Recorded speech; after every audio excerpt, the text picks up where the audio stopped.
Atoms और nuclei class 12 physics का बहुत इंपॉर्टेंट चैप्टर है जो हमें मैटर की सबसे छोटी दुनिया के बारे में बताता है। इसमें हम समझते हैं कि एटम क्या होता है, न्यूक्लियस क्या होता है, रेडियो एक्टिविटी क्या होती है और न्यूक्लियर एनर्जी कैसे काम करती है। यहाँ हम सब कुछ सिंपल लैंग्वेज में समझेंगे। एटम क्या होता है? एटम मैटर की सबसे छोटी यूनिट होती है, मतलब दुनिया की हर चीज़, हवा, पानी, किताब, मोबाइल, हम सब एटम से मिलकर बने हैं। अगर आप किसी भी चीज़ को तोड़ते जाओ, एक स्टेज पर आप एटम तक पहुंच जाओगे। एटम के अंदर 3 बेसिक पार्टिकल्स होते हैं। फर्स्ट प्रोटॉन्स, पॉजिटिव चार्ज वाले, neutrons, neutral, no charge, electrons, negative charge वाले। एटम का बीच का हिस्सा न्यूक्लियस होता है, ये एटम का सेंटर होता है। प्रोटॉन्स और न्यूट्रॉन्स न्यूक्लियस के अंदर होते हैं, जबकि इलेक्ट्रॉन्स न्यूक्लियस के अराउंड घूमते रहते हैं। एक इंटरेस्टिंग बात, एटम का ज़्यादा हिस्सा एक्चुअली एम्प्टी स्पेस होता है। सॉलिड चीज़ें भी अंदर से काफ़ी खाली होती हैं। एटम के स्ट्रक्चर की डिस्कवरी, पहले साइंटिस्ट को लगता था कि एटम सॉलिड बॉल जैसा होता है, लेकिन बाद में एक्सपेरिमेंट से पता चला कि ऐसा नहीं है। साइंटिस्ट अर्नेस्ट रदरफोर्ड ने एक फेमस एक्सपेरिमेंट किया जिसमें उन्होंने गोल्ड फॉइल पर पार्टिकल्स शूट किए। उन्होंने देखा ज़्यादा पार्टिकल सीधे निकल गए, कुछ थोड़े से मुड़ गए, बहुत ही कम वापस लौट आए। इससे उन्होंने कंक्लूड किया कि एटम मोस्टली एम्प्टी स्पेस है। सेंटर में छोटा सा हैवी न्यूक्लियस होता है, पॉजिटिव चार्ज न्यूक्लियस में होता है। लेकिन उनके मॉडल में एक प्रॉब्लम थी, इलेक्ट्रॉन्स न्यूक्लियस में गिर क्यों नहीं जाते। बोहर का आइडिया, इस प्रॉब्लम को सॉल्व किया नील्स बोहर ने। बोहर ने बोला कि इलेक्ट्रॉन्स रैंडम घूमते नहीं, वो फिक्स पाथ में मूव करते हैं। हर पाथ की एक फिक्स एनर्जी होती है। इलेक्ट्रॉन्स तभी पाथ चेंज करता है जब वो एनर्जी ले या दे। इस आइडिया से समझे गए कि एटम्स लाइट कैसे एमिट करते हैं। ये कॉन्सेप्ट हाइड्रोजन एटम को समझने में बहुत हेल्प करता है। सिंपल शब्दों में, इलेक्ट्रॉन एक ऑर्बिट से दूसरे ऑर्बिट पे जंप करता है और तब लाइट रिलीज होती है।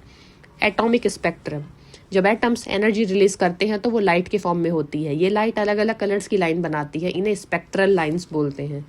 ये लाइंस हर एलिमेंट के लिए यूनिक होती हैं, जैसे फिंगरप्रिंट।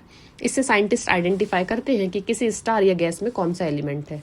अब न्यूक्लियस क्या होता है? न्यूक्लियस एटम का हार्ट होता है। यही एटम का सबसे हैवी पार्ट है। एटम का ऑलमोस्ट सारा मास न्यूक्लियस में होता है। न्यूक्लियस में प्रोटॉन्स, न्यूट्रॉन्स होते हैं।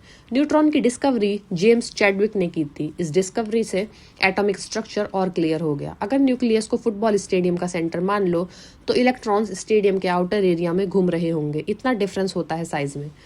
रेडियो एक्टिविटी क्या होती है? कुछ न्यूक्लियाई स्टेबल नहीं होते, वो खुद ही टूटते रहते हैं और रेडिएशन रिलीज करते हैं। इस प्रोसेस को रेडियो एक्टिविटी बोलते हैं। ये नेचुरल प्रोसेस है। इसमें न्यूक्लियस अपने आप चेंज होता है और एनर्जी रिलीज होती है। रेडिएशन हार्मफुल भी हो सकती है अगर ज़्यादा एक्सपोजर हो, लेकिन कंट्रोल यूज़ में ये हेल्पफुल भी है। रेडियो एक्टिविटी के यूजेस, रेडियो एक्टिविटी सिर्फ डेंजरस नहीं, यूजफुल भी है। First, cancer treatment, radiotherapy, medical scanning, archaeology में एज फाइंड करना, इलेक्ट्रिसिटी जनरेशन। इसलिए साइंस में इसका बैलेंस्ड यूज इम्पॉर्टेंट है। न्यूक्लियर एनर्जी, जब न्यूक्लियस के लेवल पर चेंजेस होते हैं तो बहुत ज़्यादा एनर्जी रिलीज होती है।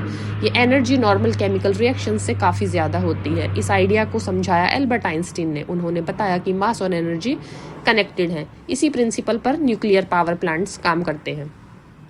फिजन और फ्यूजन, न्यूक्लियर फिजन, इसमें एक बड़ा न्यूक्लियस टूटकर छोटे न्यूक्लियाई बनाता है, इससे एनर्जी निकलती है। न्यूक्लियर रिएक्टर्स इसी प्रिंसिपल पर काम करते हैं। न्यूक्लियर फ्यूजन, इसमें छोटे न्यूक्लियाई मिलकर बड़ा न्यूक्लियस बनाते हैं। ये प्रोसेस सन में होती है। फ्यूजन एनर्जी का क्लियर एनर्जी सोर्स माना जाता है।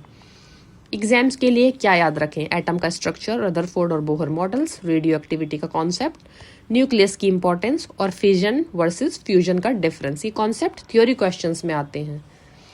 तो हम सिंपल सी समरी देख लेते हैं। एटम्स दुनिया की सबसे बेसिक बिल्डिंग ब्लॉक्स हैं। उनके सेंटर में न्यूक्लियस होता है जो बहुत छोटा लेकिन हैवी होता है। इलेक्ट्रॉन्स उसके अराउंड मूव करते हैं। कुछ न्यूक्लियाई अनस्टेबल होते हैं जो रेडिएशन निकालते हैं। न्यूक्लियर रिएक्शन से ह्यूज एनर्जी मिलती है जो इलेक्ट्रिसिटी और मेडिकल फील्ड्स में यूज होती है। ये चैप्टर हमें माइक्रोस्कोपिक वर्ल्ड समझाता है जहाँ से सब कुछ शुरू होता है।